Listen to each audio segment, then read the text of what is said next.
ní ọ̀sà o.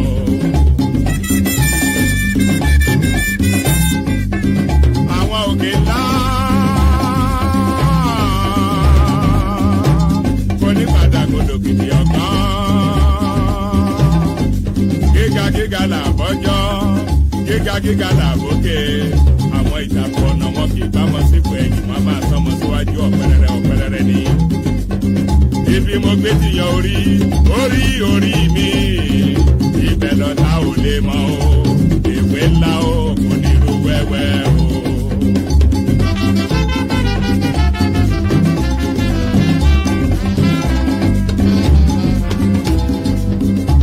Ojú la fẹ́ ni ọmọ aráyé ò fẹ́ nìkan dínú. Ẹni afẹ́ la mọ̀ o, àwọn ẹni tó fẹ́ ni o. Ẹbí lè dání, ọ̀rẹ́ lè dání, ọmọ lè dání, ìyàwó lè dání. Ṣùgbọ́n orí ẹni ní ń gbé ni, òrìṣà ní ń gbé ni bí orí òsì o. Ibi mo gbé ti yan orí mi.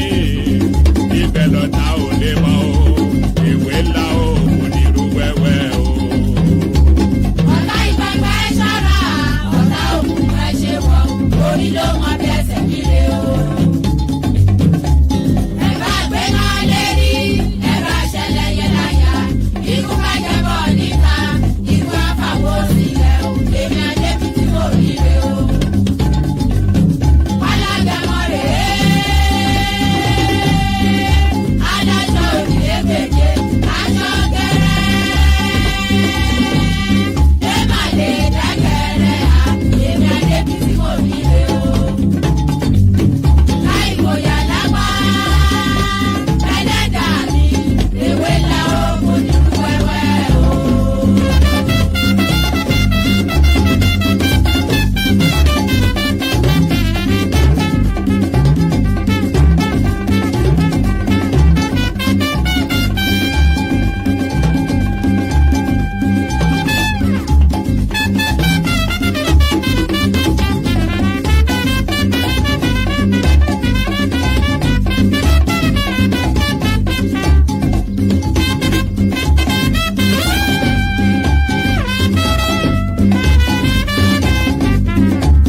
Olúwa jọ̀wọ́ yé bá mi gbẹ́rù mi dórí.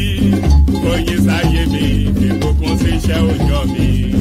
Káyé mi tòrò ó, kọ́nà mi tòrò bẹ́ẹ̀ ni. Ìtàkùn tó ní kérin má gòkè. Erin àfiṣe bàtà lọ bẹ́ẹ̀ ni. Ìgbà ẹranko wọn kì í dènà dẹkùn má bá re délé mi. Ìwọ Ìlédùmarè o, ìwé ńlá o, kò ní irú wẹ́wẹ́ o.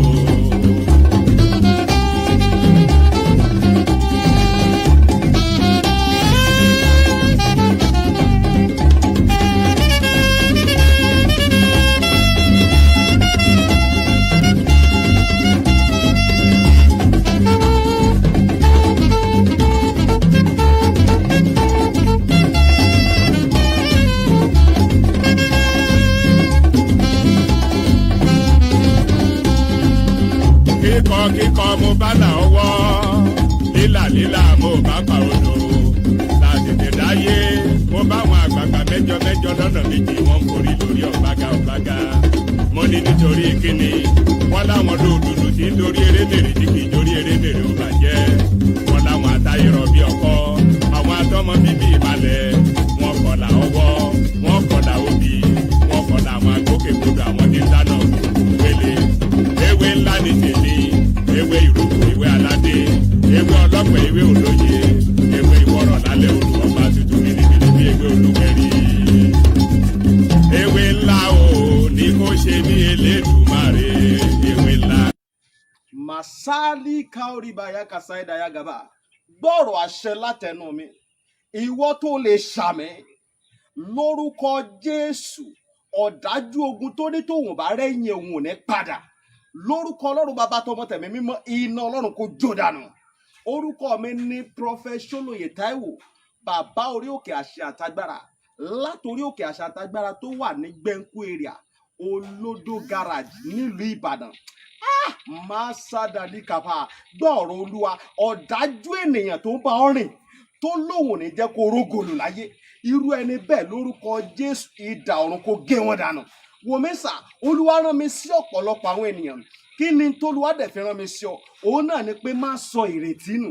Dádì àti mọ́mì jọ̀ọ́, mo bẹ̀ ọ́, ó lè ti gbàdúrà lóòótọ́, ó lè ti gbààwẹ̀ lóòótọ́, ó lè ti lọ oríṣiríṣi orí òkè lóòótọ́, ṣùgbọ́n sà, Olúwa ní kí n sọ fún ọ pé gbogbo ohun tó ń béèrè tó ti rí yẹn má sọ̀rọ̀ ìtínú. Tó bá ṣeé ṣe, oh my God, tí Jésù bá lè jí Lásárù òkú ọjọ́ mẹ́ta, òkú tó ti kú fún ọjọ́ mẹ́ta tó ti ń rùn táwọn èèyàn ti ń wò pé báwo làwọn ṣe fẹ́ ṣe, tí agbára Ọlọ́run bá lè jí òkú yẹn dìde, gbogbo ohun tí wọn náà ń lé tó dàbí pé kò tí tẹ̀ ọ́ lọ́wọ́ máa sá dalikaba, Olúwa ló máa ṣe fún ọ. Gbọ́ mi sà, ṣé ìgbéyàwó tiẹ̀ gangan òun ló dàrú ni? Oh my God, ṣé iṣẹ́ lòun wá tó ò tí ì rí?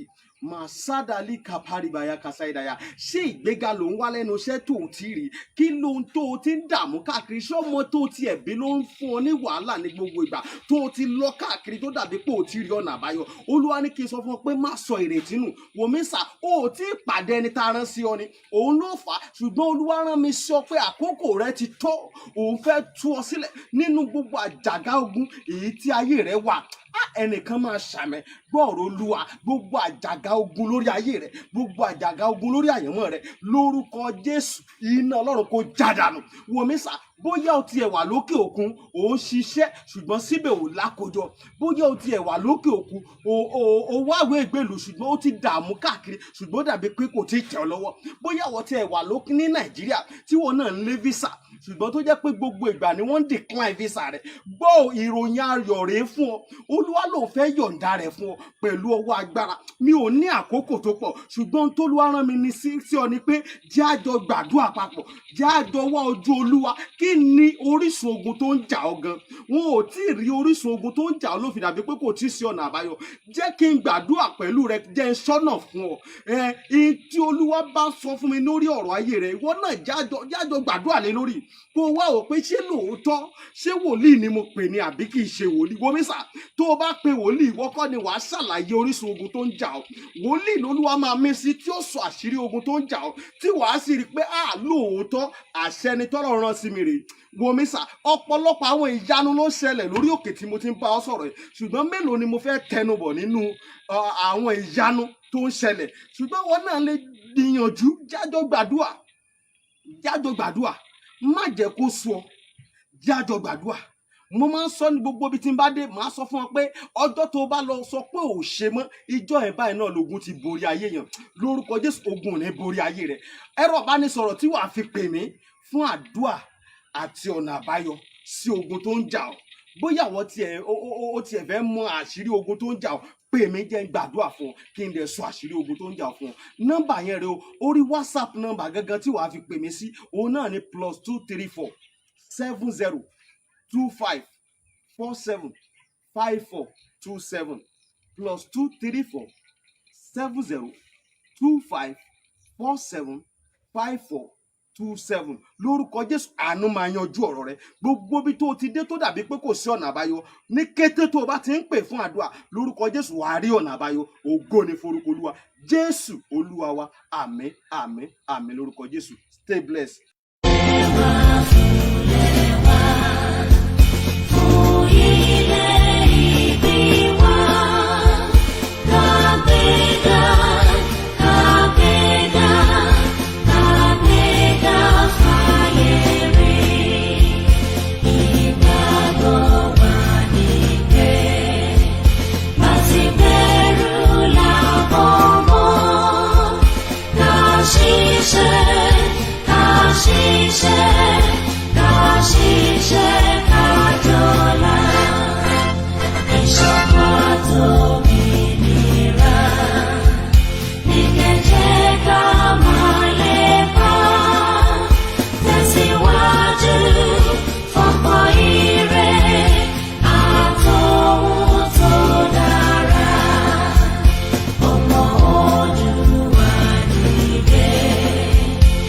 Simple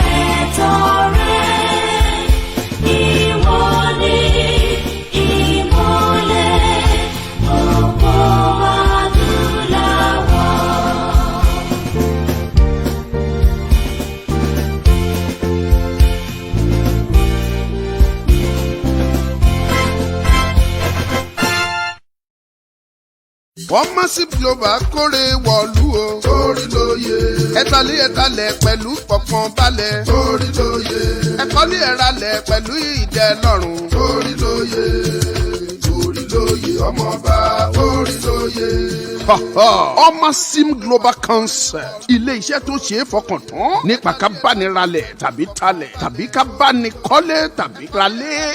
Ǹtí Massive Global Concept tí mò ń ṣe nìyẹn. Èyí tẹ́ ẹ bá wá fẹ́ ralẹ̀ bóyá 1 plot 2 plot 3 plot tàbí jù bẹ́ẹ̀ lọ. Ẹ̀yin tẹ́ ẹ bá tiẹ̀ wá ń wá ilẹ̀ tó tóbi bíi 1 acre tàbí jù bẹ́ẹ̀ lọ.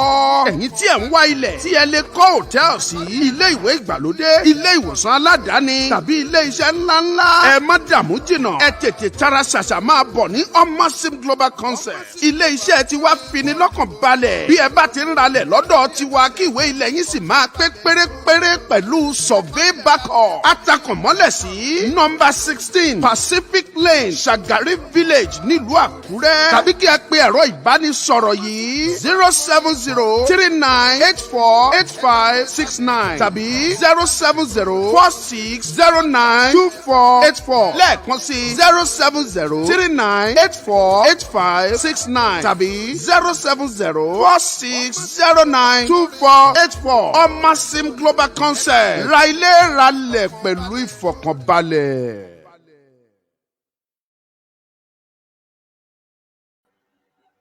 Ẹ ṣé mo kí yín pé ẹ kú lé ẹ kú dédé àsìkò yìí.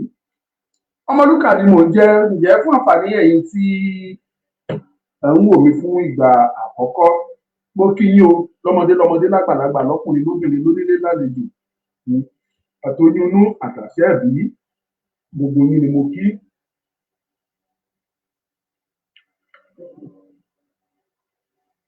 Pé ẹ kú dédé àsìkò yìí. Ẹ kú kó lè dáa, ẹ kú kó má bàjẹ́ gbogbo ẹ̀yin ojúlówó ọmọ Yorùbá. Mo kí yín o, Ọmọlúkà yín rèé o. Èmi gba àdúrà wípé ọjọ́ náà rèé tó kù fẹ́ẹ́rẹ́fẹ́ tí orin ayọ̀ náà tí ó gbẹnu wa wípé àsíá Odùduwà ó ń fẹ́ lẹ́lẹ́ ló ń fẹ́ àsíá Yorùbá nation ó ń fẹ́ lẹ́lẹ́ ló ń fẹ́ o. Thank you so much and God bless you. Ọmọlúkà ni mò ń jẹ́ lẹ́ẹ̀kan sí. Ẹ̀yin olólùfẹ́ wa tẹ́ ń wò wá nínú Facebook ẹ wá lé ní o, mo tiẹ̀ ti rí pé ẹ wá tiẹ̀ wá rárá torí kò tiẹ̀ sẹ́ni tó fún wa ní kọ́mẹ̀ntì ẹyọ kan pé ẹ pẹ̀lẹ́ o. Tẹ́ bá dé tẹ́ ti wá ń join kò sí wàhálà. Tábàdẹ̀ wo dáadáa fínífíní ó dàbí ẹni wípé ṣe náà flag wa. Nígbà máa ń ṣe náà láti rí pé tá a fẹ́ sọ ní tó ṣe pàtàkì tó ṣe kókó wọn bẹ̀rẹ̀ sí ní flag. But tó bá mọ the importance of ìta fẹ́ sọ̀rọ̀ lé lórí lẹ́ni wà á pín program yìí. Àbọ̀ ìbálàyé mi wà á pín program tá à ń ṣe yìí wà á rí dájú pé ó ṣe kí ni o wà á rí dájú pé ó pín. Ìbá ṣe YouTube ló ti ń wò mí, ìbá ṣe Facebook, ìbá ṣe TikTok, ẹ bá mi pín ẹ ṣí ẹ̀yin ti TikTok ẹ ti mọ bẹ́ẹ̀ ṣe máa ń ṣe like yẹn ẹ jẹ́ kó máa lọ ẹ máa tẹ̀ Ọlọ́run àtúbọ̀ pọn yín lé ojú òní tì yín. Lateef Ọlámídé Adélàjà ẹ káàbọ̀ ẹ kú ètò. You are the first person tó máa comment ní Facebook. O ṣeun mo dúpẹ́ o. God bless Yorùbá nation. Fún ní fún orílẹ̀-èdè Yorùbá ẹ ṣé gan. Ẹ̀yin ọmọ Yorùbá o, ṣé ojoojúmọ́ la máa jà ni? Ojoojúmọ́ la máa búra ni? Àwa ò jà o, àwọn náà ń jà o. Bó ti jẹ́ kọ́ la bá wá lé ní. Ẹ tiẹ̀ jẹ́ ká ṣíra wa létí. Àná mo sọ àwọn ìdí fún yín tó fà á tá a fi sọ yìí pé Yorùbá gbọ́dọ̀ dúró. Ẹ̀yin tẹ́ ẹ̀ bá wo program tí mo ṣe lánàá ẹ lọ wò ó so that in tí mo fẹ́ ṣe léni á lè yé yín dáadáa. Àbálàyé mi ò yé. Tó bọ̀.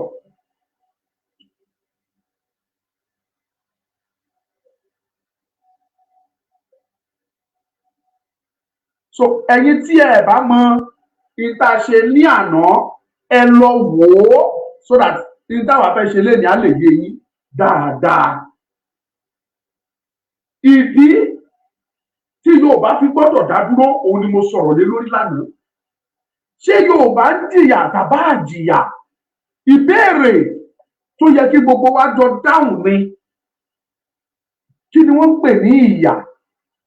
Yorùbá sọ wípé tí èèyàn kan ṣoṣo tó bá ní owó nínú fámìlì, òun gan lolórí olòṣì. Tẹ bá fi òye gbé, ẹ rí i pé òwe yẹn òwe gidi ni. Olówó kan láàárín gbogbo ẹbí, òun ni baba ńlá òtòṣì. Tẹ bá sọ pé ẹ̀yin kan dúró pé ẹ lówó, ẹ rí jẹ, ẹ rí mu, ọkàn yín balẹ̀, so therefore bùkátà anybody ò kàn yín mọ́. Mo sọ according to our research, nínú 200 million plus, okay, má tẹ̀ jẹ́ sọ̀rọ̀ Nàìjíríà, nínú 80 million àwọn tó jẹ́ ọmọ Yorùbá, nínú 80 million àwọn tó ní owó tó lè sọ pé olówó ni wá, alówó, a lè sọ pé we are rich, wọn ò tó 10,000. Abẹ́ ìbọn mi, ẹ̀yin tẹ́ bá mọ percentage, tẹ́ bá mọ̀ ń work, ẹ lọ work ẹ̀ out, ọ̀rọ̀ mi á yé yín. Out of, káàtì ẹ̀ má sọ pé 80 million, ká sọ pé 60 million. Nínú 60 million ọmọ Yorùbá, àwọn tó lè sọ conveniently, confidently, buoyantly pé mo lówó, I am a rich man, I am wealthy, nínú gbogbo 60 million yẹn, wọn ò ju 10,000 lọ, tàbí kán mọ̀ tó bẹ́ẹ̀. Tá a bá wá kúrò lórí yẹn, àwọn tó jẹ́ pé wọ́n wà comfortable, tó lè jẹ tó wù wọ́n lóòjọ́, tó jẹ́ pé tán bá fẹ́ náà lè jẹ, wọn ò lówó, wọn ò dẹ̀rùn pa, àwọn wọ̀nyẹn ò náà tá a bá gbé wọn yẹ̀ wò, wọn ò tó 1 million nínú gbogbo 60 million yẹn. Tí a wá rí gbogbo bí 50-something million tó kù nínú ìrètí Ọlọ́run máa ṣe, òun ni gbogbo wọn wà o. Nínú 50-something million yẹn, àwọn tó níṣẹ́ nínú wọn, tó jẹ́ pé iṣẹ́ yẹn làgbẹ́kẹ̀lé wọn, tó jẹ́ pé tó bá ti wá gba sálárì tó tí ò tún sí kankan mọ́, wọn ò ju bíi 5 million nínú wọn. Ní gbogbo ilẹ̀ Yorùbá, àwọn tó jẹ́ pé iṣẹ́ ìjọba náà dúró lé lórí, tó bá ti gba sálárì kan tún ti ná, ó tún ti parí, kò tún sí ìrètí míì mọ́, wọn ò ju 5 million. Nínú àwọn bíi 40-something tó kù, àwọn tó jẹ́ oníṣẹ́ ọwọ́, tó jẹ́ pé iṣẹ́ ọwọ́ làwọn ń ṣe táwọn fi ń jẹun, wọn ò tó 10 million, àbí kí n ṣáà sọ pé 10 million nínú wọn. Ṣé wá rí gbogbo bíi 35 million tó kù lára wọn yẹn, àwọn tó jẹ́ pé nínú wọn ò níṣẹ́, about 20 millions of them ni ò ní iṣẹ́, they were graduates without job. Nínú àwọn ọmọ Yorùbá yẹn, nínú àwọn 20 million tó tún kù yẹn, about 10 million of them wọ́n jẹ́ arúgbó tí wọn ò ní ìrètí, tí wọn ò lè ṣiṣẹ́ kankan mọ́, tí wọn ò lè gbé àwọn gbẹ́sẹ̀, tí wọn ò lè ṣe kankan, tí wọ́n ti jẹ́ arúgbó. 10 million tó kù, nínú wọn ará wọn tó ti ya wèrè, nínú wọn ará wọn tó jẹ́ pé wọ́n jẹ́ ọmọ kéékèèké tí wọn ò lè dá kankan ṣe, tó jẹ́ pé tí wọ́n bá fún wọn, wọn ò lè jẹ. Now, tí ìlú bá tòrò tó bá dáa, the level of poverty, level tí ìyà fi ń jẹ àwọn èèyàn, gbogbo level yẹn ló máa lọlẹ̀ pátápátá. Ẹ̀yin tẹ́ ń wò mí ní Facebook, kí ló dé ẹ wá ní Mr. Lateef Olamide, ṣé wọ́n flag kìíní ni? Ẹ bá wa pín sí gbogbo gúrùpù pápátá, ẹ̀yin nìkan là ń rí àtòyèrìndé, ẹ̀yin méjì yẹn máa bá wa pín, wọ́n ti flag ẹ̀ ní tó ń ṣẹlẹ̀ nìyẹn. Ẹ̀yin tẹ́ ń wò wá ní TikTok, ẹ pín kìíní rárá, kí ló ṣẹlẹ̀? Abẹ́ ẹ̀rí wa wò ni, ẹ tí àárí láìkì yín látàárọ̀, mi ò rí láìkì kankan, ẹ pín. So ẹ̀rí tí ìlú bá tòrò, tí ara rọ onílé rọ àlejò, lẹ́bù àwọn tó ń retí tá máa sọ pé tí ò ní ìrètí kankan pé nǹkan báyìí làwọn máa jẹ sùn, á dínkù drastically. Gẹ́gẹ́ bí àlàyé tí mo wá ṣe lánàá, ǹjẹ́ ilẹ̀ Yorùbá tó orílẹ̀-èdè gbà? This is a question I have been asking many people for long. ǹjẹ́ ilẹ̀ Yorùbá jẹ́ ató orílẹ̀-èdè gbà yàtọ̀ra wa mú? Gẹ́gẹ́ bí àlàyé tí mo wá fẹ́ ṣe, ìdáhùn ìbéèrè tí mo béèrè, ọ̀pọ̀lọpọ̀ lè máa understand ìdáhùn ìbéèrè yẹn, but èmi máa dá yín lóhùn ẹ̀. Ìdáhùn ẹ̀dẹ̀ ni bẹ́ẹ̀ ni ató orílẹ̀-èdè ṣe, kódà ató orílẹ̀-èdè ńlá ató ṣe. Kí wá ni mo rí tí mo fi sọ pé ató orílẹ̀-èdè ṣe? Màá sọ fún yín ní ìlànà. Number one tá fi tó orílẹ̀-èdè ṣe ni wípé kí ni a fi mọ orílẹ̀-èdè? Mo ti kọ́kọ́ sọ àwọn wọ̀nyẹn, mo ti ṣàlàyé ẹ̀ fún yín gbà kan. Márùn kan wà tó jẹ́ dandan, tó jẹ́ pọ̀nrán gíga fún orílẹ̀-èdè tó bá fẹ́ great. Ìyẹn wá kọ́ ní dandan, orílẹ̀-èdè tó fẹ́ great ló nídìí márùn yẹn. But kí ni èèyàn fi lè dúró gẹ́gẹ́ bí orílẹ̀-èdè? Torí àwọn orílẹ̀-èdè kan wà tí wọn ò ní márùn, tí wọn ò ní kan márùn tí mo kà ń gbà yẹn, tí mo máa rán yín létí ẹ̀. Mineral resources, human resources, ocean, linguistic, kí lẹ tó máa ń pè yẹn, homogeneities and population. Àwọn orílẹ̀-èdè kan wà tí wọn ò ní. A rí orílẹ̀-èdè tí wọn ò ju 3-4 million tí wọ́n dẹ̀ gbádùn, tí wọ́n jẹ ìgbádùn bùkẹ́bùkẹ́. Ara àwọn orílẹ̀-èdè tí wọn ò ní mineral resources kankan, tó jẹ́ pé omi nìkan ni wọ́n ní, wọ́n gbádùn ayé wọn, ìyà ò dẹ̀ jẹ wọ́n. Ara àwọn orílẹ̀-èdè tó jẹ́ pé wọn ò lómi, wọn ò ní kankan, ṣùgbọ́n wọ́n ní mineral resources lóríṣiríṣi, wọ́n dẹ̀ gbádùn ayé wọn bùkẹ́bùkẹ́. Wọ́n pọ̀ bẹ́ẹ̀. Ṣùgbọ́n ní ilẹ̀ Yorùbá, gbogbo ẹ̀ ní Yorùbá ní pátápátá. Kí yẹn dúró síbẹ̀, kì í ṣe nǹkan tí mo fẹ́ sọ nìyẹn. Now, Nàìjíríà tá a wá wà nú ẹ̀ yìí, kí ni Nàìjíríà rí tán fi jẹ́ orílẹ̀-èdè? Màá sọ fún yín. Nǹkan àkọ́kọ́ tí Nàìjíríà fi ń yan páwọn dórílẹ̀-èdè, òun ni mineral resources. Àwọn ọ̀rá ilẹ̀, àwọn mùdùmùdù ilẹ̀. Mo náà ń pè ní mineral resources. Dára kí orílẹ̀-èdè bíi Russia, India, China, kí lẹ lérò pé wọ́n fi ń ṣe gbẹntugbẹntu?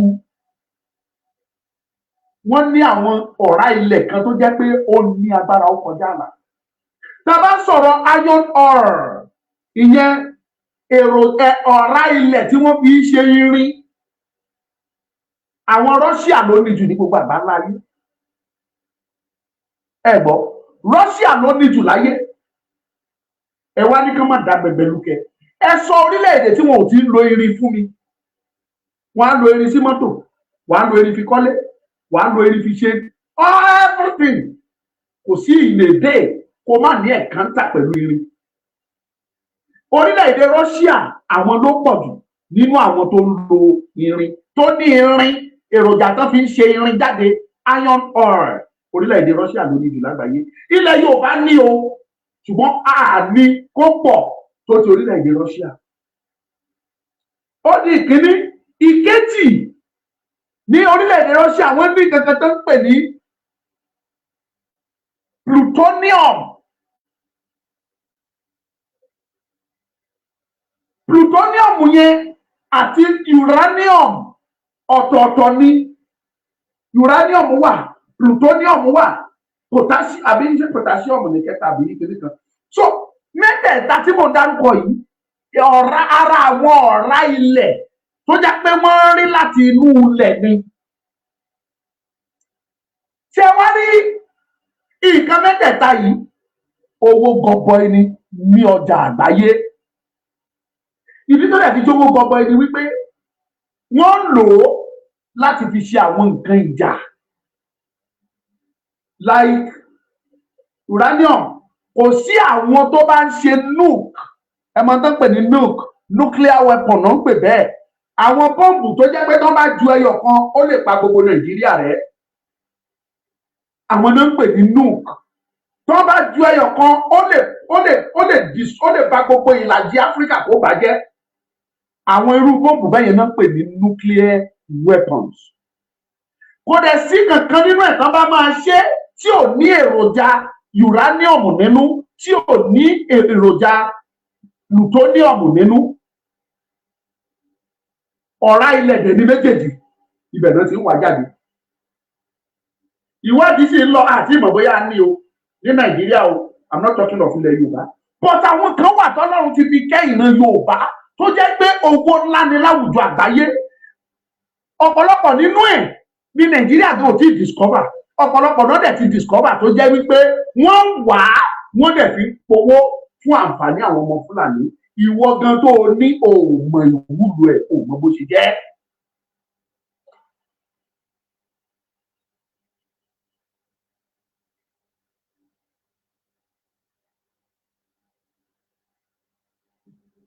Thank you so much. God will bless you all. Ẹ máa bá mi pín, ẹ máa bá mi like ẹ. You see, àwọn TikTok ti dé. Wọ́n flag wa nínú Facebook ni. I'm very 100% sure of that we were flagged. But that's not where I'm going. Let's continue. Ní ilẹ̀ Yorùbá, ọ̀pọ̀lọpọ̀ àwọn nǹkan àlùmọ́nì la ní tọ́lọ́run fi kẹ́ wa ní ilẹ̀ Yorùbá. Èyí tí ó yẹ kí n sọ lẹ́ni ni pé ọ̀nà tí ilẹ̀ Yorùbá fi máa generate owó àti possible amount tá máa generate jáde ń bẹ̀ ló yẹ kí n gbé fún yín, but mi ní lọ́bẹ̀ lẹ́nu.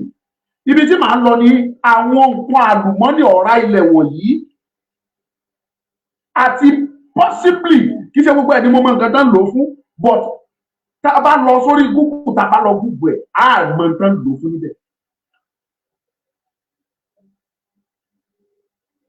Àwọn ọ̀rá ilẹ̀ pọ̀ kò ló ń kà. Number one, petroleum.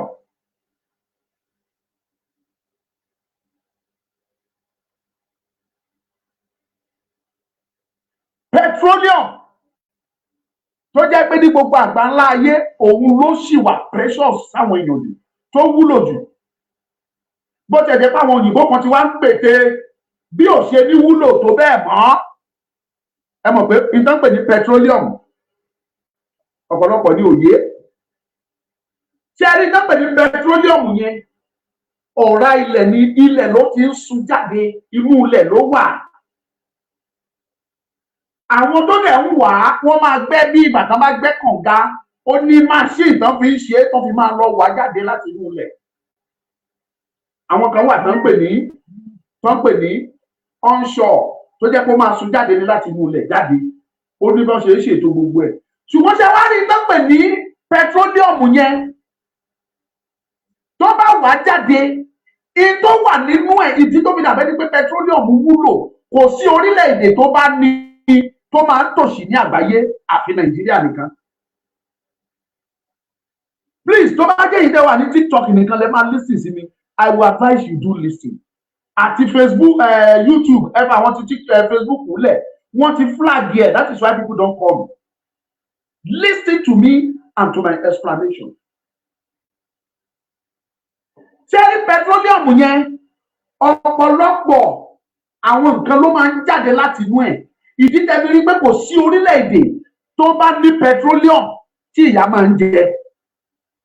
Amẹ́ríkà ní petroleum, China ní, India ní, Saudi Arabia wọ́n ní, United Arab Emirates wọ́n ní, Kuwait wọ́n ní, Brunei wọ́n ní, àtàwọn orílẹ̀-èdè bẹ́ẹ̀. Gbogbo orílẹ̀-èdè tí mo dárúkọ fún yìí, tẹ́ ẹ bá wò wọ́n fínífíní, ẹ rí i pé kò ń ṣe orílẹ̀-èdè tó ń rù pa, kò sí òtòṣì ń bẹ̀. Average individual ní àwọn country wọ̀nyẹn náà máa rí oúnjẹ òjò wọn jẹ tí wọn ò ní sunkún, tí wọn ò ní máa ronú pé kí la fẹ́ jẹ sùn. Because nínú crude oil, petroleum tá à ń sọ yìí, according to my research, èrò nǹkan mẹ́rìnlá náà máa mú jáde láti inú crude oil nìkan.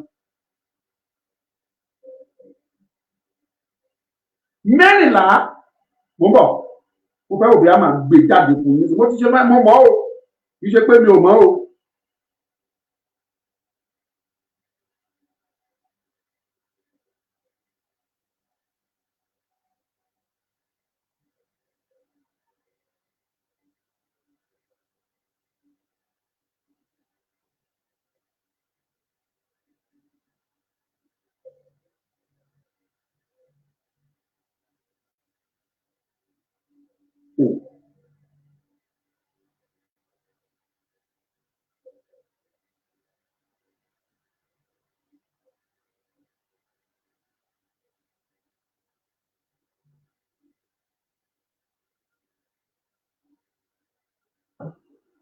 Yes, gẹ́gẹ́ bí àlàyé tí mò ń ṣe lọ nínú crude oil nìkan àwọn nǹkan tó tún máa jáde láti inú oil yẹn ló tò lọ rẹpẹtẹ.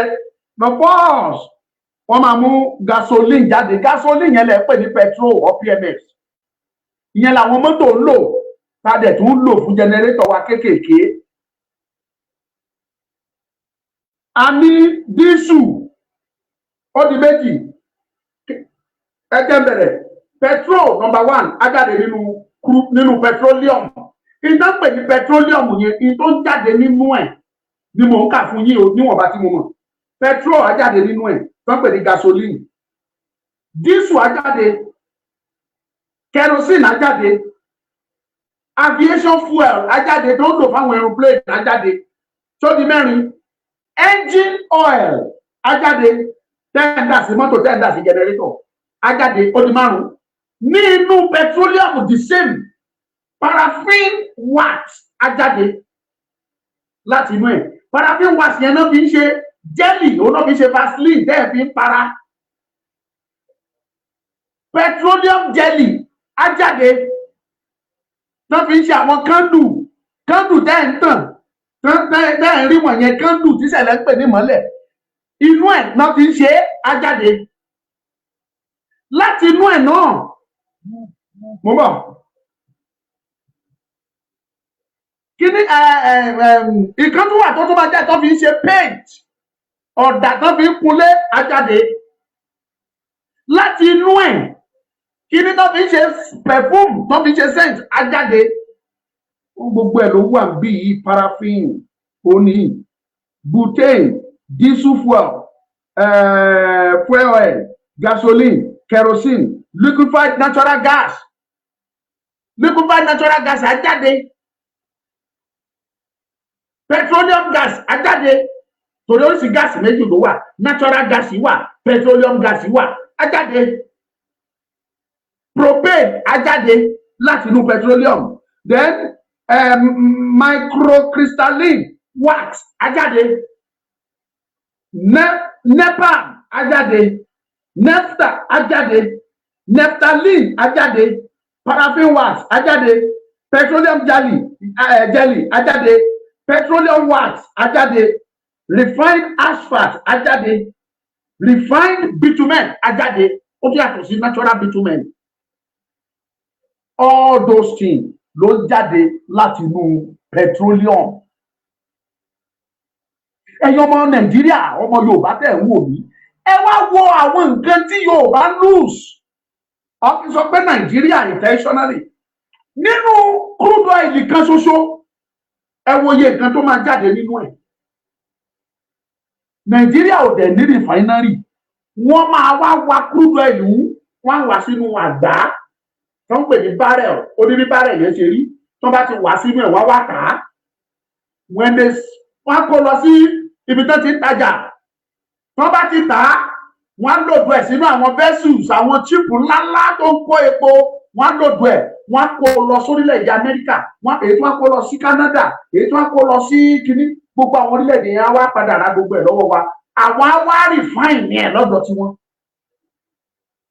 Tó bá wá refine ẹ̀ lọ́wọ́ yín, wọ́n á ṣẹ̀ wá tún petrol ẹyọ kan péré nínú ẹ̀, wọ́n á tà fún yín lọ́tọ̀, wọ́n á ta oil fún yín lọ́tọ̀, wọ́n á ta wax fún yín lọ́tọ̀, wọ́n á ta crude oil fún yín gbogbo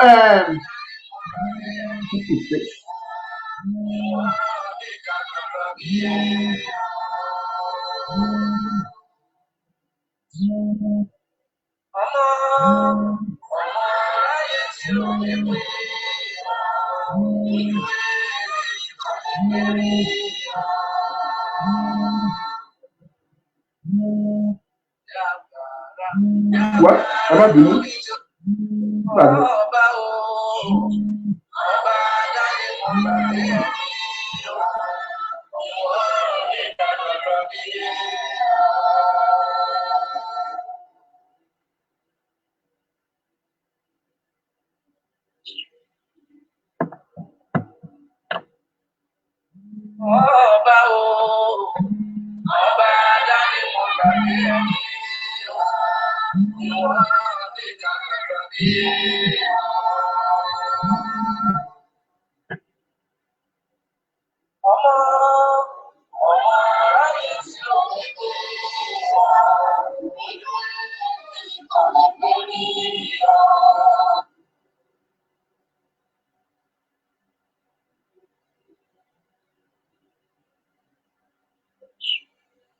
ẹ má bínú o àwọn èèyàn náà ń pè fóònù tí mo dẹ̀ ń lò ní wọ́n pè sí.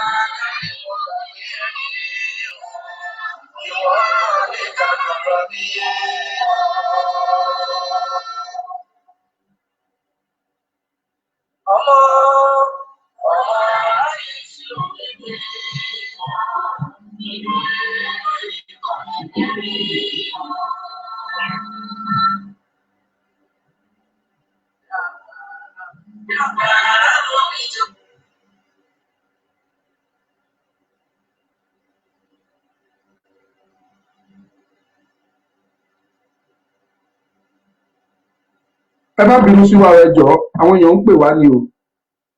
so ọ̀rọ̀ yẹn dàbí ìgbà tó jẹ́ pé ẹ lọ ọlọ́run fún ẹ ní ẹyìn ẹ máa tán pẹ̀lẹ́ ẹyìn palm kernel. ó wá gé ẹyìn yẹn kàkà kó fúnra ẹ ṣètò ẹ kó lè rí àwọn nǹkan tó fẹ́ mú jáde ó wá lọ ta ẹyìn yẹn ó wá tà ní odi ẹyìn lódindi wọ́n wá rà lọ́wọ́ ẹ̀ nígbà tán rà lọ́wọ́ ẹ̀ tán ẹni yẹn wá gbé ẹni yẹn lọ ó wá lọ process ẹ̀ ó lọ refine ẹ̀ ó gbé lọ sí refinery ẹ̀ ó refine ẹ̀ nígbà tó máa refine ẹ̀ tán kọ́ ó mú epo pupa jáde ńbẹ̀ tẹ́ fi ń dáná tẹ́ fi ń sebẹ̀ ó mú epo pupa jáde ó mú ìkẹ̀tẹ́ jáde ìkẹ̀tẹ́ ó tún yàtọ̀ sí ara epo náà ní o bọ̀ ti kẹ̀tẹ́ èyí tẹ́ ẹ bá súnmọ́ dáadáa bí arọ́tẹ́ dára oko bí àwa yìí ẹ mọ̀ dáadáa tí mò ń pè ní kẹ̀tẹ́ ìkẹ̀tẹ́ dùn jẹ ṣùbàjẹ́ ó mú ìkẹ̀tẹ́ jáde ó mú epo gangan jáde ó mú epo ó mú ìkẹ̀tẹ́ jáde ó mú ògùṣọ̀ jáde ó tún mú nínú ẹyìn tí wọ́n refine ṣẹ́rí tí wọ́n ń kà fún yín ó mú epo pupa ó mú ìkẹ̀tẹ́ ó mú ògùṣọ̀ ó mú èkùrọ́ ó mú jáde nínú èkùrọ́ yẹn wọ́n á fi ṣe ìsáyédà kan fi ṣe òróró á tún mú òróró jáde òróró tó yàtọ̀ sí òróró èkùrọ́ ó wà èyí tẹ́ bá mọ̀ nípa tí mo sọ ayé yìí dáadáa òróró èkùrọ́ wà mo lè jẹ́ àdínà fi ṣe atúmú jáde a wá define ẹ̀ tán lẹ́yìn tó ti rà lọ́wọ́ ẹ̀ lówó pọ́kú a wá ṣẹ̀kó gbogbo ẹ̀ a wá tò sórí igbá ìwọ wá fẹ́ ṣe bẹ̀ o nílò ẹ̀ wà wá lọ sọ́dọ̀ ẹni tó ta ẹyìn ẹ̀ fún wà á ṣẹ̀ wá lọ ra epo ẹyìn tó ta fún ní 1,000 naira wà wá padà lọ sọ́dọ̀ ẹ̀ wà wá lọ ra epo nìkan lọ́wọ́ ẹ̀ ní 1,000 naira epo nìkan tó fẹ́ fi ṣe bẹ̀ wà wá lọ ra lọ́wọ́ ẹ̀ ní 1,000 whereas lẹ́yìn tó ti jẹ́ kó ti géènì lórí epo ó tún géènì lórí ìkẹ̀tẹ́ ó géènì lórí èkùrọ́ ó géènì lórí èèsàn ó géènì lórí gbogbo inú wọn yẹn pátápátá láti géènì tó jẹ́ tiẹ̀ ìwà wa nílò ẹ̀ wà wá bá wà máa tún tóra lọ́wọ́ ẹ̀. That is Nigeria for you. That is what is happening to us in Nigeria. Tẹ́ ẹ bá mọ̀. Now, Yorùbá, imagine kí Yorùbá dá dúró ká wá ní rìfáínárì tiwa kó jẹ́ fúnra wa là ń rìfáìn epo tiwa fúnra wa tí ò sẹ́ni tó fọwọ́ kàn án táwa fún táàtà fáwọn ará òkè òkun táwa fúnra wa ní rìfáìn rẹ̀ tá a tún rà lọ́dọ̀ àwọn ará ibi míì tá a tún rìfáìn rẹ̀ lọ́dọ̀ tiwa. Automatically epo kan ò lè kò ní epo a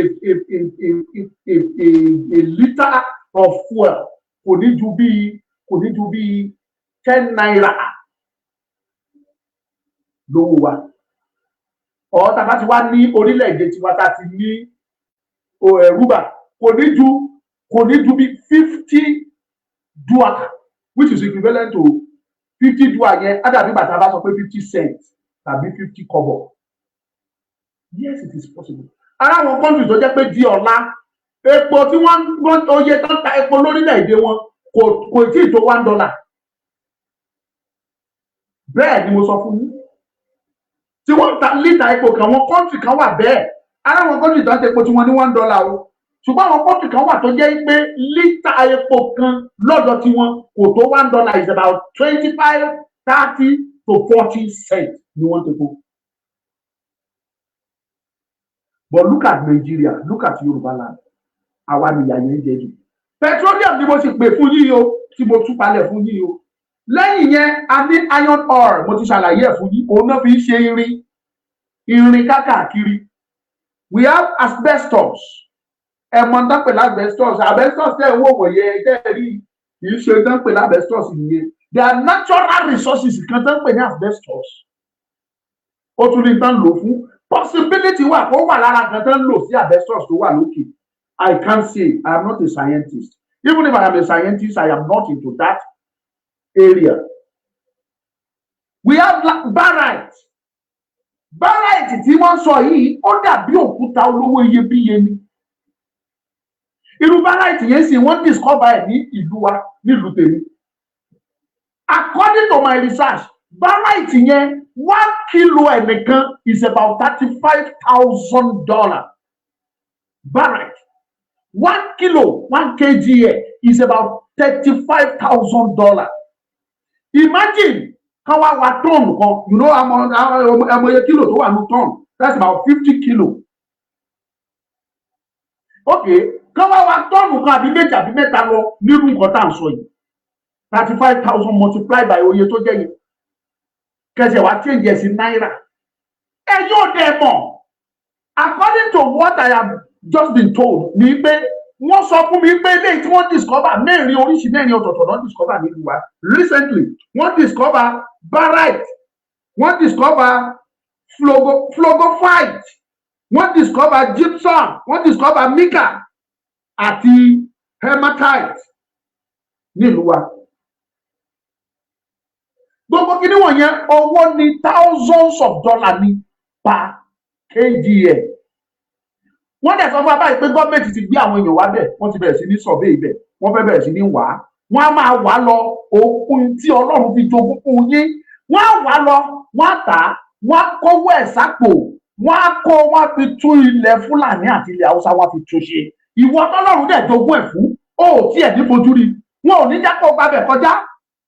As I'm speaking with you now, wọ́n ti sọ fún àwọn náà ti kó àwọn security sí gbogbo sọ̀rọ̀ àti ìsìn.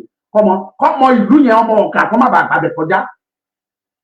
Because one more important here. Ìwọ tọ́lọ́run ṣe fún, you don't have access to it. We have limestone tí wọ́n fi ń ṣe sìmẹ́ǹtì. Ó wà nílẹ̀ Yorùbá.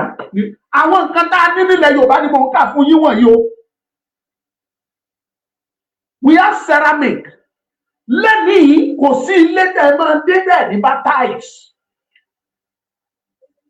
Tẹ́ ẹ máa ń pè ní tiles. Tọ́ máa ń tẹ́ sí ilẹ̀, tọ́ ń tò sílẹ̀, tọ́ ń tò sẹ́gbẹ̀ẹ́ toilet, tiles, àwo ni. Ó ní irú yẹ̀pẹ̀ tán fi ń ṣe, yẹ̀pẹ̀ yẹn náà ń pè ní ceramic.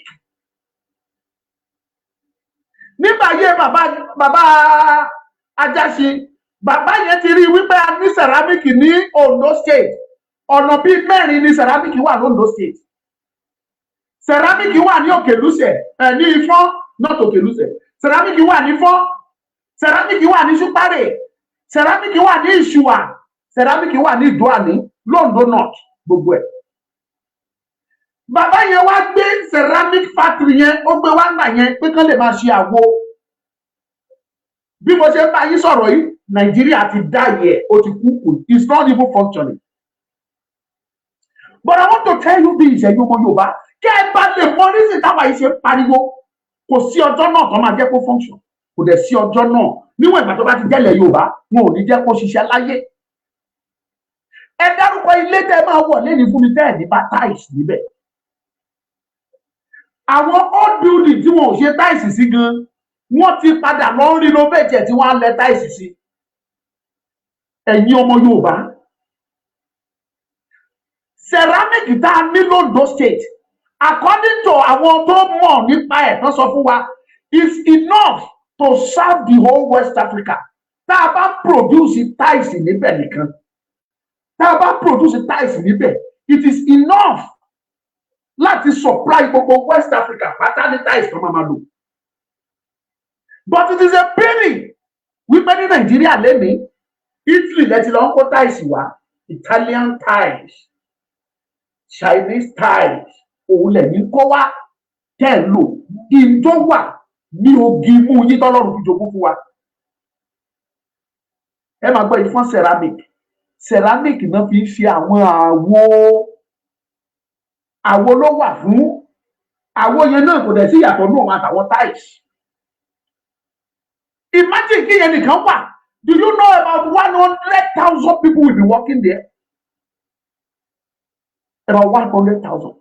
Kì í wá ṣe gbogbo wọn lákẹ́kọ̀ọ́ nípa ceramic tàbí nípa convention yẹn. Ara àwọn administrator bẹ̀ tá máa ṣiṣẹ́ bẹ̀. Ara àwọn accountant níbẹ̀ tá máa ṣiṣẹ́ bẹ̀. Ara àwọn human resource manager níbẹ̀ tá máa ṣiṣẹ́ bẹ̀. Ara àwọn marketers níbẹ̀ tá máa ṣiṣẹ́ bẹ̀. Ara àwọn economics níbẹ̀ tá ṣiṣẹ́ bẹ̀. About 50 to 100,000 people will be working there. You have it o, but Nigeria ti bá yín wọ́ gidi wọn ò kó ṣiṣẹ́ wọn. Limestone ceramic. Limestone náà fi ṣe cement mo ti ṣàlàyé yẹn fún yín. Those ẹ̀yin fúnra yín mọ̀ limestone wà lókè lúṣẹ̀ in Ondo state and as well as Ewekoro l'Ogun state limestone wà bẹ́ẹ̀ limestone wà ní Kẹ́nẹ́ ìlú bàbá Awólọ́wọ̀ limestone wà bẹ́ẹ̀. Columbite mo sì ń bá research mo fẹ́ mọ tó wúlò fún ara àwọn nǹkan tá a ní nílẹ̀ Yorùbá nìyẹn.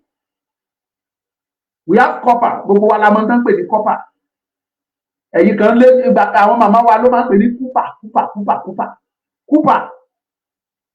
kúpà owó ni owó gọbọi ni láwùjọ àgbáyé is huge. Copper, fluoride, we have it. Gbogbo àwọn ilé ìtẹ́ bá ti mọ ẹ lọ sáàṣì fún ìṣe gbogbo ẹ̀dọ́ ni màá gbé wá. Glass sound, mo tún fẹ́ sọ̀rọ̀ lórí glass sound. Do you know we have glass sound in Ondo state as well? Ẹ máa sọ pé Ondo state nìkan ni mo sọ. Àwọn tí ó wà ní ìdìbò mi lè ní sọ. Àwọn other state ní o nílẹ̀ Yorùbá yìí. Glass sound ó wà ní Olùwà ní eré àwọn Ìkálẹ̀ àbí Ìlàjẹ in Ondo state. That is Ondo South Senatorial District. We have glass sound níbẹ̀. And that is why tí bàbá yẹn náà bàbá Jásí tó fi establish Olùwà glass ní ọdún náà lọ́wọ́ I think around 1979 or 1980. Ìgbé ibi yìí ó wọ́n á máa produce glass. Plan bàbá ni wípé mọ́tò tí wọ́n ń ṣe lẹ́kọ̀ọ́ nígbà yẹn because there is an assembly in Lagos. A car assembly, pictures wà ń bẹ̀, Ford wà ń bẹ̀, Hyundai wà ń bẹ̀ nígbà wọn yẹn. Ìgbé táwọn wọ̀nyẹn bá ti fẹ́ máa ṣe mọ́tò, àwọn á máa provide the glasses tán máa lò. The glass sound ó wà ní ibẹ̀ títí di ọ̀la kò wúlò. Ó ti di ti ẹbí mo òyìnbó tí mo lè lò fún it is ó ti ṣẹ́gi lè ṣá in a short. So glass sound, imagine ká máa produce glass. Bóyá àwọn tó ń kọ́lé lẹ́ni gan wọ́n fẹ́ lo glass fi kọ́lé ju búlọ̀kù lọ. Because ẹlòmíì bá ti kọ́lé ẹ̀ báyìí, a fi glass a fi decorate ẹ̀ mẹ́. A kó glass sí lókè, a kó glass sí window, a kó glass sí ẹnu ọ̀nà. A ṣe glass lọ rẹpẹtẹ ní sínú ilé o. Imagine ká máa produce kí company yẹn wà. Ẹ tún wo iye àwọn tá máa ṣiṣẹ́ ń bẹ̀, tá máa jẹ, tá máa mọ, tá máa bọ́ ọmọ, tá máa bọ́ ìyàwó. And yet Nigeria is wailing yí pé kò sí kankan. Àwọn ọmọ yín graduate wọn ò níṣẹ́ tí wọn ò ní gbé lọ. Mo ń bọ̀. Kaolin, zinc, gbogbo ilẹ̀ mọ́. Marble, ẹ tó máa ń dápẹ̀ ní marble. Òkúta olówó iyebíye tún nìyẹn. Ọ̀pọ̀lọpọ̀ báyìí tó bá kọ́lé ẹ̀ á ní marble lòún fẹ́ lẹ̀ mọ́ bí. Á ní ẹ bá mi lẹ̀ marble sílẹ̀ kó ní kó kú. Á lẹ̀ marble sókè, á lẹ̀ mọ́. Òkúta ni ó ní irú òkúta tó jẹ́ tó ń pè ní marble yẹn. Marble wà ní Ṣúpárì Àkókó. ó wà lọ́sẹ̀, ó wà lọ́wọ̀, ó wà lókèlúsẹ̀ as well. Marble. Ó wà l'Ọ̀ṣun state, ó wà l'Èkìtì state, ó wà l'Ọ̀yọ́ state, somewhere in the area Ìṣẹ́yìn lọ́hùn, marble was there. Ṣùgbọ́n èwo ló ń wúlò fún èèyàn ọmọ Yorùbá? If you want to build your house, you have to go and buy imported marble. Wọ́n kó marble wá fún ẹ láti China. Òkúta tán gé ní China wọ́n kó wá fún ẹ. Nígbà tó jẹ́ pé marble tó wà ní gímù tiẹ̀ níbí, ó clean, ó neat ju marble tó kó wá fún ẹ láti China lọ. They don't allow it to work for you. Wọ́n ò jẹ́ ó wúlò fún yín, wọ́n ò jẹ́ ó wúlò fún ẹ. I'm coming. Phosphate wà ń bẹ̀, white sand wà ń bẹ̀, talc wà ń bẹ̀. Kí ni talc yẹn? Talc yẹn ni wọ́n fi ń ṣe powder. Powder. Ara àwọn èròjà tó ń lò fún nìyẹn. Bitumen. Òun náà fi ń da ọ̀dà sójú títì fún yín. Bitumen. And according to what we learned, Ondo State has the highest deposit of bitumen in the whole Africa and has the second largest deposit in the whole world. I am not a geologist, but àwọn tó jẹ́ geologist wọ́n mọ̀ nípa gbogbo kíní tá à ń sọ wọ̀nyí, wọ́n fi yé wa kétékété ní pé lẹ́yìn Canada, Nigeria ló tún next nípa bitumen, and Ondo State has the highest deposit. Now, ǹjọ́ wúlò fún yín? We have the highest deposit of bitumen in the whole Africa, and yet lọ́nà. Mo ti rí gbogbo ilẹ̀ Yorùbá pátá. Mo lè ka oye ibi tí ọ̀nà wà ní gbogbo ilẹ̀ Yorùbá máa kà fún yín. Tó jẹ́ pé tó bá drive mẹ́ inú àdúgbò wa ọkọ̀, máa sọ fún yín. Àwọn ibi tọ́nà wà nílẹ̀ Yorùbá, ó gba ẹnu mi láti sọ fún yín pé Ogun State, àwọn náà carry number 1. Ìṣàgámù, bẹ̀rẹ̀ láti Ìṣàgámù sí Abẹ́òkúta, ọ̀nà yẹn dá ó tó mo ti rí. Ọ̀nà Ìjẹ̀bú sí Ẹ̀pẹ́ sí Àjà, ọ̀nà yẹn tó ó dá ó dùn rìn. Ó di méjì. Ọ̀nà Ìbàdàn sí Ṣàgámù, ọ̀nà yẹn tó ó dá níwọ̀nba, ó níbi tó ti bẹ̀rẹ̀ Ìbàdàn ó wà òkè mo ti rìn. Then Ondo State, ọ̀nà kan ṣoṣo tó dá dualization tó ṣe sọ́wọ́ láti Èmùrè wọ ìgboro Ọ̀wọ̀, ọ̀nà yẹn dùn ó dá mo ti rìn.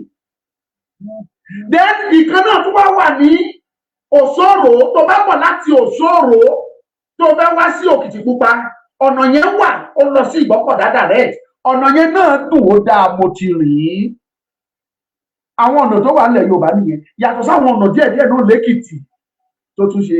Ẹni bitumen, ìyà ọ̀nà ń jẹ wá. Tó o bá gbéra látàkúrẹ́ tó lọ s'Èkìtì, wàá lọ 7 hours kó tó dọ̀hún tó bá ṣọ́ra ẹ̀.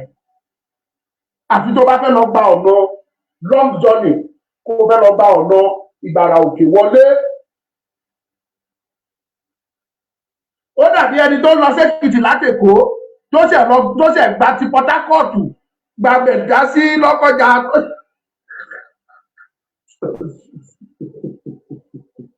So we have those things and yet we are suffering.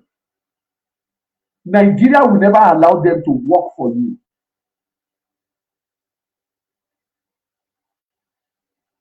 Wọn ò ní jẹ́ kó ṣiṣẹ́ fún yín láyé Yorùbá. Imagine kẹ́ dádúró kó jẹ́ ilẹ̀ làṣẹ lórí gbogbo tí mo dárúkọ wọ̀nyí. Ẹ wá wo bí ọmọ Yorùbá ti máa kúkúrú kẹ̀kẹ́.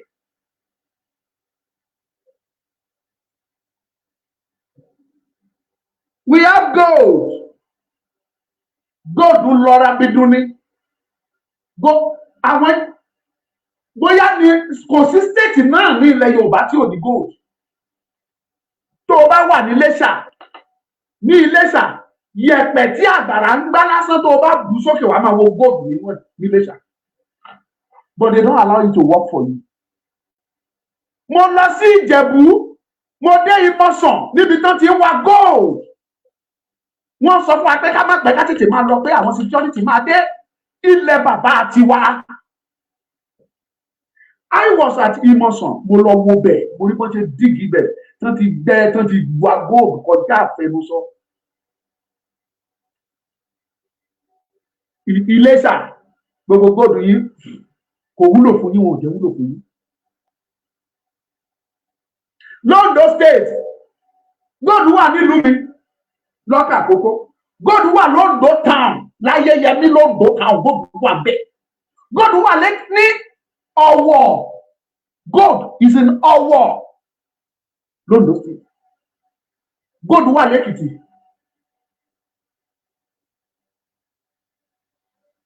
Àti bẹ́ẹ̀ bẹ́ẹ̀ lọ.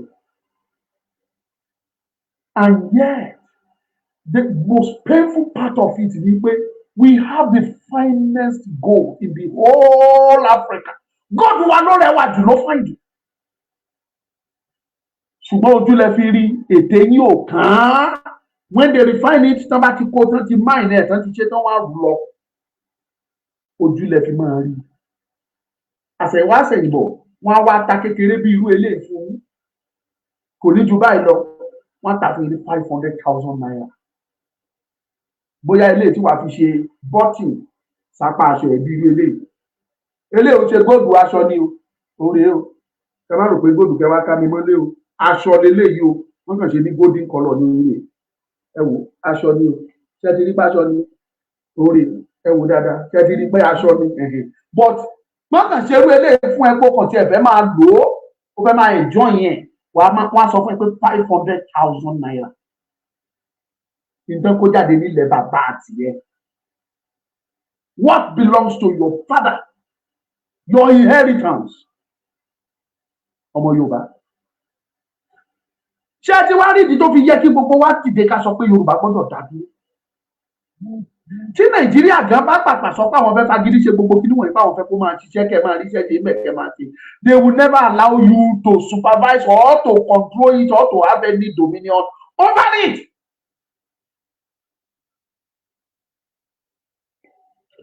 Wúmbọ̀. Yorùbá, I am saying this torí mo mọ̀ yìí pé kò sí ẹ̀dá alààyè nínú Nàìjíríà tá a wà nú ẹ̀ tá dìde tá lóun lòun fẹ́ tún Nàìjíríà ṣe. Kò sí ọjọ́ náà tí ẹ̀dá alààyè kan lè dìde tó lòun jẹ́ president Nàìjíríà tá lóun fẹ́ àláwọ̀ gbogbo kí níwọ̀n yìí kó ṣiṣẹ́ fún yín. Àyàfi tá a bá dá dúró láyé ara wa tí a lè proud of what we have. Ní Amẹ́ríkà, wọ́n pe state kan ní California. California yẹn wọn ò ní nǹkan kan bẹ̀. Ṣùgbọ́n wọ́n ní kinní kan bẹ̀, òun ni entertainment. Gbogbo fíìmù Amẹ́ríkà tẹ́ ń wò pápátá àwọn ló ní ibẹ̀ náà ti ń pèsè ẹ̀. Wọ́n ń pè ní Hollywood, ibẹ̀ náà ti ń pèsè ẹ̀. And they are the richest state in the whole America. Ṣùgbọ́n pàtó dé level kan, wọ́n wá discover mineral resources kan ní ìlú yẹn. Wọ́n pè ní California, morúkọ tó lè pé they now call it Californium. California ní orúkọ ìlú, but nígbà tó máa discover resources yẹn, wọ́n wá porúkọ ẹ̀ ní Californium. Àwọn ló làṣẹ lórí ẹ̀, and according to my research, that Californium per gram, mi ò sọ pé kilogram o, per gram is about 1 million plus. $1 million plus per gram. And according to my research, 1,000 grams make 1 kilogram. Tí bá ṣe bí ṣe kí ẹ sọ fún mi ò tó mi mo máa sì tó bẹ́ẹ̀ jù bẹ́ẹ̀ lọ. 1,000 grams is equal to 1 kilogram. Ẹ wá wo iye millions tí 1 kilogram Californium yẹn tó máa jẹ́. Amẹ́ríkà ò gbà lọ́wọ́ wọn o. Kódà tí Amẹ́ríkà bá fẹ́ lò àwọn ló máa tà fún Amẹ́ríkà. Amẹ́ríkà á sanwó wọn fún wọn. Imagine tẹ́ ẹ bá rí àwọn gemstones, àwọn òkúta olówó iyebíye tí wọ́n discover nílùú mi sí. People can go there. Federal government ti kó security dà sí gbogbo bẹ̀. àwọn òkúta tó jẹ́ pé tó o bá rí ẹyọ kan bí eléyìí kó kàn rí mú bí eléyìí ìran ẹ ò ní jìyà mọ́ láyé. Expensive and precious stones tọ́lọ́run fi jogún fún gbogbo ọmọ Yorùbá. Ṣebí ti ìlú mi ni mo ń sọ, ẹ̀yin mo yẹ àwọn ìlú tí wọ́n ti ní irú ẹ̀ ni. Àwọn òkúta tó ń pè ní bí sapphire a máa pọ́n rẹ̀sù á dàbí glass, òkúta olówó iyebíye.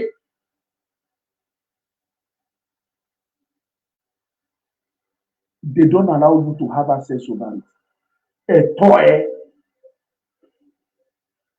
Ẹ̀tọ́ ẹ nǹkan àjogúnbá ẹ tọ́lọ́run fi kẹ́ ẹ.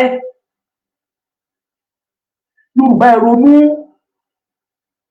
Èmi tí mò ń pariwo pé àfi tá a bá dúró láṣẹ lè ìgbà yẹn láṣẹ lè mọ̀ pé yes ooo àbọ̀. That will be all for today. Àfẹlẹ́ tó kù di ọ̀la. Ọ̀la yẹn ìdí máa nà sílẹ̀ fún yín, ó máa ní agbára. Má dídí ṣe bọ́jẹ̀tì fún yín ni fún ilẹ̀ Yorùbá. Má ṣe bọ́jẹ̀tì fún ilẹ̀ Yorùbá fún odidi ọdún kan máa ṣe fún yín. Bówó yẹn ṣe máa wọlé màá bá yín fi jáde. Yes. Má dẹ̀ prove ẹ̀ fún yín. Èmi. Ọlọ́run kẹ́ wa pẹ̀lú research mi. I will continue to do that.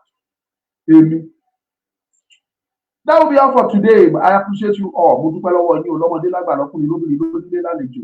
Mo kí gbogbo yín. Ẹ̀yin tẹ́ ń wò mí ní YouTube ẹ bá mi pín. Ẹ bá mi pín. Ọlọ́run á pọ́n yín lé ojú òní tì yín. God bless you. Ẹ̀yin ti Facebook náà mo dúpẹ́ níwọ̀n báyìí tẹ́ ẹ dé. I discovered that it has been flagged. Kò sí nǹkan tá a lè ṣe mi ò lè stop ẹ̀. So ẹ̀yin tẹ́ ẹ ń wò mí ní TikTok tẹ́ ẹ like níwọ̀n báyìí ẹ mà ṣe o. Mo dúpẹ́ lọ́wọ́ yín o. Tó o bá ti subscribe sí Ọmọlúkà Great TV ní TikTok ní YouTube bá mi subscribe sí. Tó o bá ti follow mi ní TikTok follow mi. Tó o bá ti follow mi ní Facebook follow kó jẹ́ ká jọ fọ́ra wa.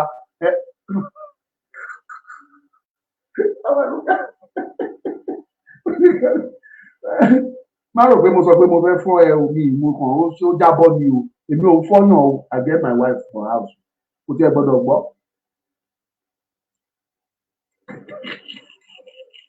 Commercial Global kórè wọ̀lú o. Torí lóye. Ẹ̀talẹ̀ pẹ̀lú fọkànbalẹ̀. Torí lóye. Ẹ̀kọ́lé ẹ̀ralẹ̀ pẹ̀lú ìdẹ́lọ́rùn. Torí lóye. Torí lóye ọmọọba.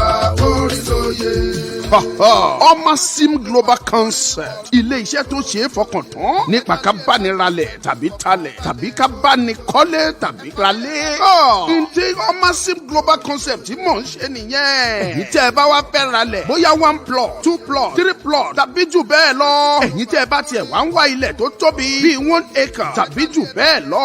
Ẹ̀yin tí ẹ̀ ń wá ilẹ̀ tí ẹ lè kọ́ hòtẹ́ẹ̀lì sí, ilé ìwé ìgbàlódé, ilé ìwòsàn aládàáni tàbí ilé iṣẹ́ ńláńlá. Ẹ má dààmú jìnnà, ẹ tètè tara ṣàṣà máa bọ̀ ní Commercial Global Concept. Ilé iṣẹ́ tiwa fini lọ́kàn balẹ̀. Bí ẹ bá ti ń ralẹ̀ lọ́dọ̀ tiwa kí ìwé ilẹ̀ yín sì máa pé pérépéré pẹ̀lú survey backup. Atakànmọ́lẹ̀ sí nọ́mbà 16 Pacific Lane Shagari Village nílùú Àkúrẹ́. Tàbí kí ẹ pe ẹ̀rọ ìbánisọ̀rọ̀ yìí 07039848569 tàbí 07046092484. Lẹ́ẹ̀kan sí 07039848569 tàbí 07046092484. Commercial Global Concept. Ra ilé ra lẹ̀ pẹ̀lú ìfọ̀kànbalẹ̀.